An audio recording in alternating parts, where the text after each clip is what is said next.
Jeg synes, det er super fedt at være her til Musikskolernes Dag i Tivoli. Det er så livsbekræftende, det er så dejligt.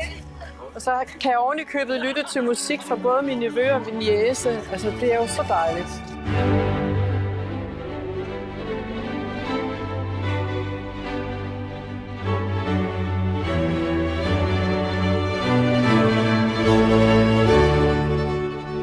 Jeg synes, det er mega fedt at være herude i dag og spille en koncert for alle de her mennesker på en rigtig god tusindsdag her i Tivoli.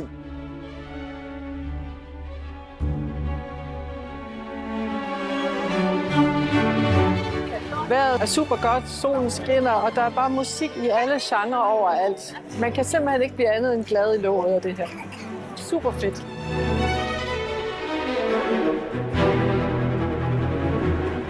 Jeg synes, det har været sygt hyggeligt her i Tivoli. Man var meget spændt, indtil man skulle optræde, men når man så står på scenen, så mærker man, hvor hurtigt tiden går, og man føler bare, at man er en del af et fedt fællesskab, og det var bare super hyggeligt.